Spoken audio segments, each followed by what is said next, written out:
Hi ළමයි සුබ දවසක් ඔයාලට. ඉතින් ඔන්න මම ඔයාලට කලින් කිව්වා වගේ අපි මෙන්න මේ වගේ කොලයක් ගොතා ගන්න ඉගෙන ගන්න තමයි අද හදන්නේ. ඉතින් ඔන්න මම ඔයාලට මූලික දැනුමේ ඉඳන්ම මම ඔයාලට කියලා දෙනවා අද මෙන්න මේ කොලේ ගොතාගන්නේ කොහොමද කියලා.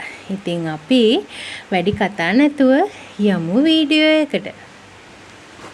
මම අද මෙන්න මේ කලයකින්ම තමයි ඔයාලට කොලයක් ගොතන්න කියලා දෙන්න හදන්නේ. ඉතින් අපි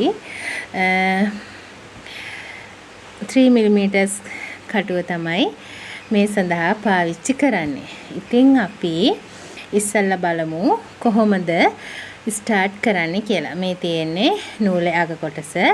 අපි මෙහෙම ඇඟිල්ල වටේ කරකවාගෙන ඊට පස්සේ මෙන්න මෙහෙම මැදින් මේ විදියට නූල අරගෙන මෙන්න මේ වගේ ස්ලිප් knot එකක් දාගන්නවා. මේකට කියන්නේ ස්ලිප් knot එක කියලා. ඉතින් අපි මේ වගේ මෙන්න මෙතන එතකොට මේ වගේ ගැටයක් එනවා. ඉතින් මේකට ලූප් එක කියලාත් කියනවා. ඉතින් අපි බලමු චේන් එක දාගන්නේ කොහොමද කියලා. ඉතින් දැන් මේ වගේ ස්ලිප් knot එකක් දාගත්තට පස්සේ ඔයාලට පේනවා මෙතන මෙහෙම ගැටයක් තියෙනවා. ඊට පස්සේ අපි මෙහෙම මෙන්න මේ විදිහට තමයි චේන් දාන්නේ. ඉතින් මෙන්න මේ විදිහට අපි චේන් 12ක් දාගන්න ඕනේ. 5 6 7 8 9 10 11 12. හරිද ළමයි? මේ වලට පේනවා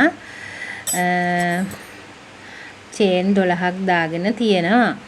ඉතින් මෙන්න මේ දැන් චේන් 12 දාලා මෙන්න මෙතන තියෙනව නේද? ඔයාලට පේනවා මෙන්න මේ කොටස නෙවෙයි. ඊට පස්සේ මෙන්න මේ අන්තිමට දාලා තියෙන චේන් එකත් ඇරලා අපි ඊට කලින් චේන් එකට අපි මෙන්න මේ විදියට කටුව අරගෙන නූල කරකවල මේ විදියට එළියට ගන්නවා. ඒ විදියට අපි අනිත් චේන් එකටත් දාලා නූල පටලවල මේ විදියට අර ගන්නවා. ඒ විදිහට අපි සෑම චේන් එකකින්ම මේ විදියට කටුව ඇතුල් කරලා නූල පටලවලා අර ගන්නවා. බලන්නකෝ හරිම ලේසි. කිසි අමාරුවක් නැහැ. මූලික දැනුම තියෙන සහ නොදැන ඉන්න ඕනම කෙනෙකුට මේ විදියට සිම්පල් කොලයක් ගොතා ගන්න පුළුවන්. ඉතින් ඔන්න ඔයාලට පේනවා මම මේ විදියට කටුව පටලව අරගෙන තියෙනවා. ඊට පස්සේ අපි මෙන්න මේ විදියට කටුවට යාන් එක පටලවාගෙන මෙන්න මේ දෙකක් ඇතුලෙන් උඩට ගන්නවා. මේ අපි මෙහෙම නූල පටලවලා දෙකක් ඇතුලෙන් උඩට ගන්නවා. මේ දෙකක් ඇතුලෙන් මේ විදියට ගන්නවා. මේ කරකවල තියෙන යාන් මේ විදිහේ දෙකක් ඇතුලෙන් අපි මෙන්න මෙහෙම නූල කරකවල අරගෙන මේ විදියට අර ගන්නවා. ඉතින් ඔන්න ඔහම මෙන්න මේ විදියට ඔයාලට හරිම පහසු වෙන විදියට තමයි මම මේක කියලා දෙන්නේ. ඉතින් ඔයාලා try කරලා බලන්න. ඉතින් මෙන්න මේ විදියට තමයි ඒ පැත්ත නිම වෙන්නේ. ඊට පස්සේ අපි මේක ඒ විදියටම අපි මේ චේන් එක දැම්ම පැත්ත තියෙනවා. මේ තියෙන චේන් එක දැම්ම පැත්ත.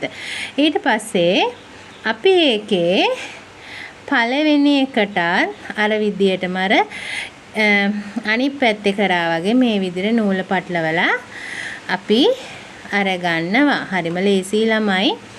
හොඳට බලා ගන්න. ඉතින් ඔයාලටත් මේ වගේ ලස්සන ස්වාභාවික පෙනුම තියෙන නාරටිය තියෙන ලස්සන කොලයක් ඔයාලටත් ගොතා ගැනීමේ හැකියාව තියෙනවා.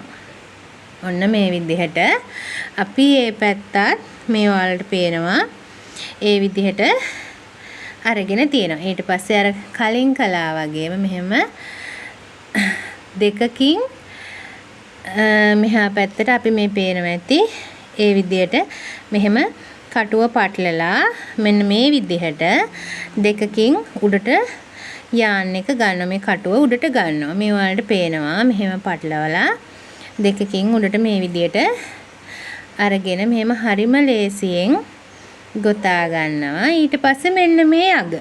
ඔයාලට පේනවා මේ පැත්තේ සහ මෙන්න මේ පැත්තේ දැන් මෙන්න මේ විදිහට දෙකක් එකතු වෙලා තියෙනවා කියලා.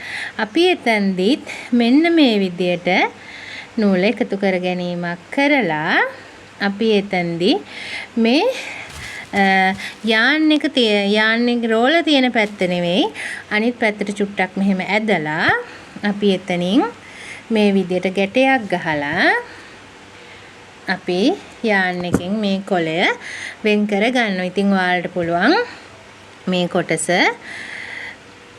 තමන් අලවන පැත්ත නෙවෙයි අනිත් පැත්තට තියලා අලව ගන්න හැකියාව තියෙන. ඉතින් ඔන්න මම ඔයාලට කියලා දුන්නා මේ තියෙන්නේ ඒ විදිහට මම ගොතාගත්ත කොළ කිහිපයක්. ඉතින් මේවා අලවනකොට ග්ලූ ස්ටික් වලින් මේ කොන් ඇතුල් පැත්තට, ඒ කියන්නේ ඇඳුම පැත්තට තියලා නවා ගත්තට පස්සේ කොළය හරියටම ලස්සනට තියෙනවා. ඉතින් ඔන්න බලන්න මේ හැම එකකම ඔයාලට පේනවා නාරටියක් තියෙනවා. ඉතින් ස්වාභාවික පෙනුම තියෙනවා මේ කොළයේ.